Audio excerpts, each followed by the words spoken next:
joint, we have the weather barrier already installed. It's the SIGA Majvest. For the base joint application, we have the SIGA Fentrim. In order to prepare the base joint for the installation of the SIGA Fentrim, we want to make sure we just brush any excess dust or debris. So here we have the 4-inch Fentrim F. It has a split backing on it. So we're going to keep the tape on the roll, pull out a section,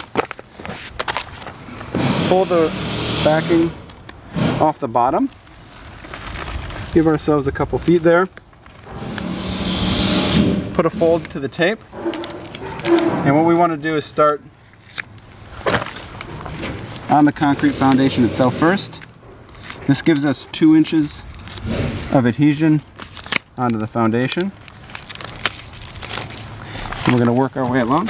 Once we have the SIGA Fentrim F installed onto the foundation, we still have the other half of our tape and the backing paper is still installed. What we can do is simply pull the release liner and just get a section going here. We're going to get ourselves nicely lined up. So the SIGA Fentrim F is a pressure sensitive tape. We want to make sure we apply an adequate amount of hand pressure. We can use our hand, or of course we can use a roller. We've sealed the weather barrier to the foundation using the SIGA Fentrim F. Thanks for watching.